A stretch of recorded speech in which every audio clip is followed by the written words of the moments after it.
Poucos percebem isso, mas Jesus não começa no Novo Testamento, antes de Belém, antes da cruz, antes dos evangelhos. Cristo já estava presente na revelação de Deus. E isso não é uma opinião, é o que a própria Bíblia declara. Jesus disse claramente: examinais as Escrituras, porque julgais ter nelas a vida eterna, e são elas que testificam de mim. João 5:39. Ele não disse que algumas partes falam dele. Ele disse que as Escrituras todas testificam dele. A Bíblia não é um livro de histórias separadas. Ela é uma única narrativa. E o centro dessa narrativa é Jesus Cristo. Desde o início, Deus já apontava para o Salvador.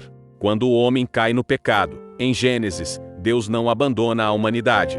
Pelo contrário, ele faz uma promessa. A Escritura diz que Deus declarou à serpente: e porei inimizade entre ti e a mulher, e entre a tua semente e a sua semente. Esta te ferirá a cabeça. Gênesis 13:15. Esse é o primeiro anúncio do Evangelho. Ali, no início de tudo, Deus já revela que o mal teria um fim. A Bíblia começa com uma queda, mas já aponta para uma redenção. Mais adiante, Deus chama Abraão, e através dele, todas as famílias da terra seriam abençoadas. Em Gênesis 22, Abraão sobe um monte para sacrificar Isaque. No momento mais difícil, quando tudo parecia perdido, Abraão declara algo que atravessa a história: Deus proverá para si o cordeiro. E Deus realmente provê. Um cordeiro substitui Isaque no altar.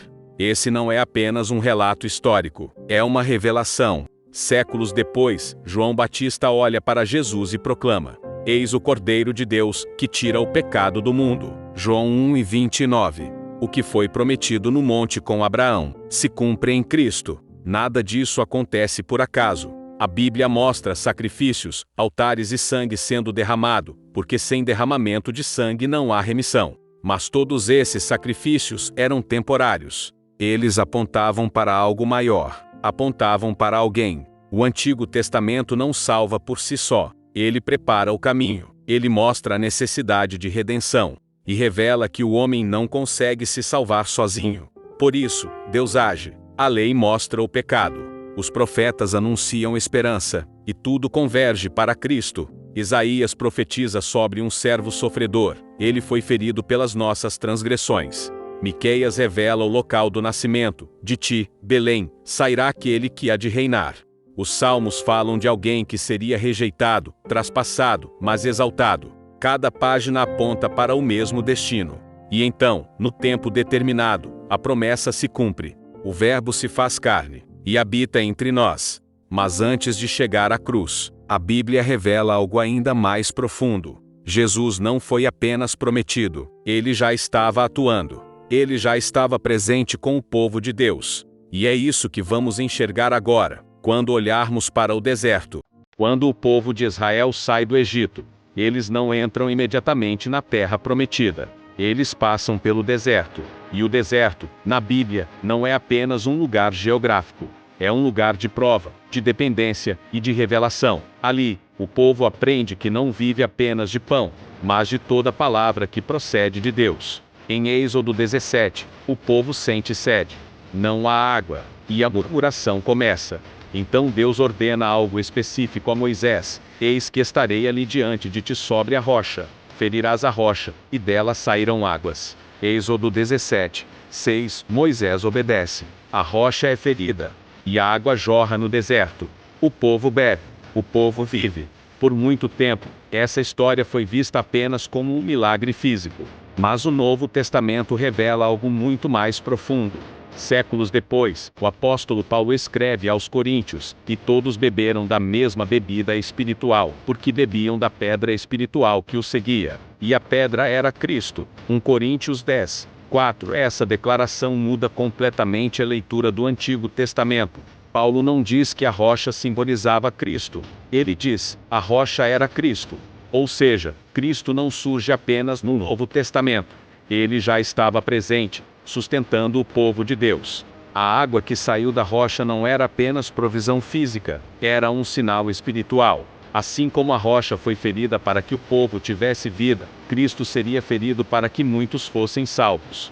Isaías já havia profetizado: ele foi ferido pelas nossas transgressões. Nada disso é coincidência. e o deserto revela mais. Em Números 21, o povo peca novamente. Serpentes venenosas os atacam, e muitos morrem. Então Deus ordena algo estranho aos olhos humanos: faze uma serpente de bronze, e põe-na sobre uma haste. E será que viverá todo aquele que, tendo sido picado, olhar para ela? Quem olha, vive. Quem não olha, morre. A salvação não estava no objeto, estava na obediência à palavra de Deus. Séculos depois, o próprio Jesus explica esse episódio. E, como Moisés levantou a serpente no deserto, assim importa que o Filho do Homem seja levantado. João 13,14. Jesus revela que aquele acontecimento apontava diretamente para ele. Assim como a serpente foi levantada, Cristo seria levantado na cruz. E assim como quem olhava vivia, quem olha para Cristo com fé recebe vida eterna. O deserto, então, deixa de ser apenas um lugar de sofrimento. Ele se torna um lugar de revelação. Ali, a Bíblia mostra que Cristo sustenta, cura, salva e conduz o seu povo, mesmo antes da cruz. Isso revela uma verdade poderosa: Cristo não age apenas em momentos finais. Ele sempre esteve presente na história da salvação, antes da lei, durante a lei e depois da cruz. Ele é o mesmo ontem, hoje e eternamente. Mas se Cristo já estava presente no deserto, se ele já sustentava o povo, então surge uma pergunta inevitável: onde ele está agora? E o que ele faz neste exato momento?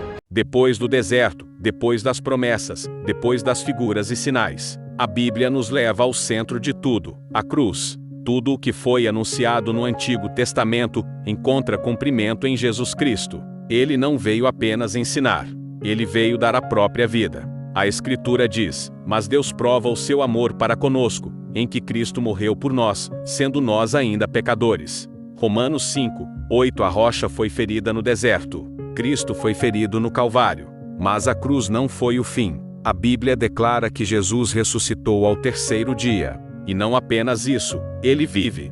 E hoje, ele não está distante. O livro de Hebreus revela algo essencial para a fé cristã. Por isso também pode salvar perfeitamente os que por ele se chegam a Deus, vivendo sempre para interceder por eles.